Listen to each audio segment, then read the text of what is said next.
Love and peace, brothers and sisters. Islamism. Sheikh Razik is a professor of religious jurisprudence in the famed Muslim University of Al-Azhar, Cairo, heart of the Orthodox heart of Islam, and Sheikh Razik is also crowned with dignity as judge of the Mansura Sharia religious court. Sheikh Razik does not believe the Quran to be infallible. Even if the Quran be accepted as a code for personal conduct, it is not, says the Sheikh, an adequate guide to modern statescraft. He considers that the caliphate has become corrupt, incompetent, essential cause of the backwardness of Islam, and he's speaking about the Islam in the East. Again, Sheikh Razik is a professor of religious jurisprudence. Now, all these clips, we have a lot of clips to go through. From 1923 to 1929. Even the mercenary, they got 100 notes for assisting in killing one of the Moors with the Kirkman Bay kidnapping. But we have a lot to get through before we go there. Wherefore his loose views were not to be tolerated. Summoned last week to appear before the Supreme Religious Council, he made his defense, was condemned, was sentenced to be ousted from his post. But we know he was telling the truth, because we know that they had the Europeans behind the Moorish throne. King Fahd of Egypt was widely petitioned to quash the proceedings and is now being pressed to overrule the verdict. It is believed that Judge Razik has strong following among the people and may eventually defeat the ultra-Orthodox Islamic fundamentalists. And the heading of this clipping was called UnKoranical. The Caliph is the spiritual head of the Muslim world, has usually exercised supreme temporal power. In recent centuries, the Caliph has been Sultan of Turkey. In 1923, Kemal Pasha deposed the Sultan Caliph Mohammed VI, abolished the office of Sultan, made himself president of the Turkish Republic, elected one Abdul Majid Effendi, which we know Effendi is Moorish, we have that clipping, as Caliph. Then a few months later, Kemal exiled his Caliph and abolished the Caliphate altogether. Time, March 17, 1924. Immediately throughout the Muslim world, there appeared claimants for the great title.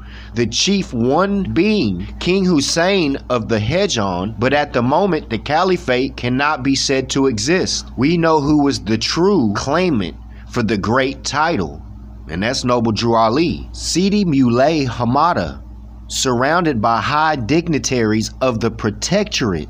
And we know what the protectorate was. The process of elections was simple. There was a general assembly held that day, but the whole affair was stampeded by a young Moorish Sheik. And what they're speaking about is his father passed, so he was to inherit 200 to 300 wives, but he said he just wanted one wife. It was all cut and dried. In less than 5 minutes, the new sultan had been elected and proclaimed.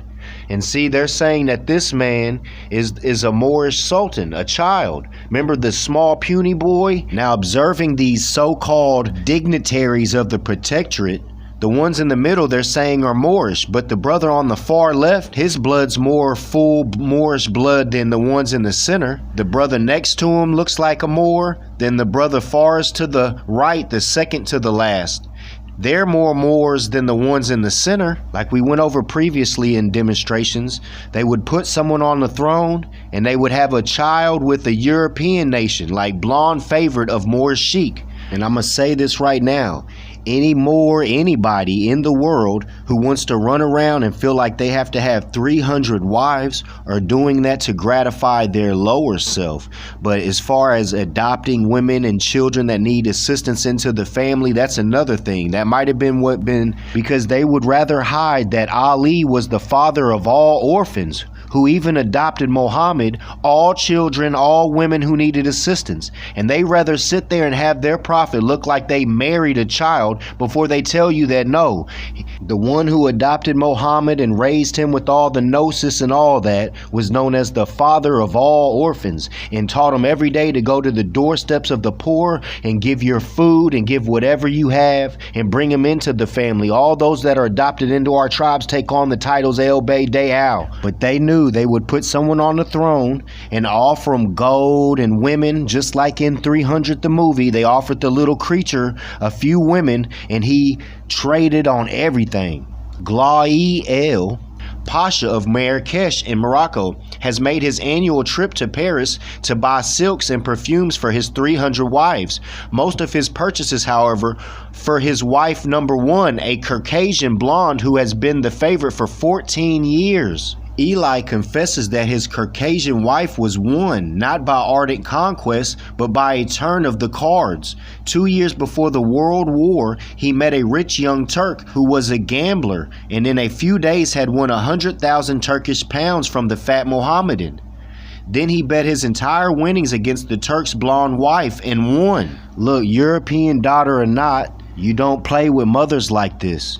Whoever had the mindset to be gambling for, whether it's Europeans or not, as property or not, this is a mother we speaking about. And even in the Quran, it says you don't mess with the man's wife. You know what I'm saying? So the mindset of these people was off. Just like in the beginning of this reading, it's went backwards on the Islam of the East, or whatever you want to say. Anyone not following the Prophet Noble Drew Ali, you out of bounds. You're following a reformed Islam. As Mufti Muhammad Sadiq said, he's coming to bring a reformed Islam. The loser was so overcome with grief that the sheik offered to let the woman choose the man of whom she would remain. After a glance at her corpulent and penniless husband, she went with the tall Moroccan chief. You know what I'm saying? So the mother was chasing after the cares of the world too. They all was wrong. He shouldn't have been putting up his wife. The other man shouldn't have been trying to gamble for a wife. And as far as her, the consigliere of it all, she should have just stepped away from the husband and that man and went off and found someone who really truly holds her of value, especially more than a gambling debt. But once they found someone of Moorish blood that they knew was from the bloodline of the prophets, and they found one that would sell out, they gave them everything from golden cameras to women to everything they wanted. These people was just infatuated with acquiring items, buying this and buying that and showing, just like they do today. But money doesn't make the man, true indeed. Money doesn't make the man. There's a full extensive reading as far as Hamada declines harem of his father, as far as these Europeans and all of that. Now, as far as the lineup that we had of the quote-unquote dignitaries of the protectorate, I don't trust none of them. Even though I seen a couple Moors in there, I don't trust none of them because they was with the protectorate again. Now that one, the small puny boy, he wasn't trying to have all them different wives. As far as his responsibility of taking care of them because they was being taken care of by his father, he still had that responsibility. But I don't know if he was just trying to drop them because of the finance or if he just wasn't trying to indulge in gratifying his lower self in that way. Nonetheless, I hope he just didn't drop them where he wasn't taking care of them anymore. Remember, your days are long upon the earth by honoring your foremothers and forefathers, not by having baby after baby and bringing them back to this realm. Indeed, we're not going to have time today to go over the $100 prize given to the mercenary. We'll go over that, I guess, on the next one when I have time to do so. We'll show the images of the 2 mercenaries who was killed September 26th and 25th after the Kirkman Bay kidnapping. We got further details going into the mercenary. They gave him 100 notes for assisting in it. A lot of the things that I brought through the Amexim Almanac might in fact be in the Mukarrabin file, but I've never been able to actually look through the Mukarrabin file. But I know this much, if it is sitting in there, nobody's ever came out and did all the read-throughs, and that's what's needed in these days and times. I leave you in love and peace. Divine honors to Prophet Noble Drew Ali and the Moorish divine and national movement of the world, Islamism.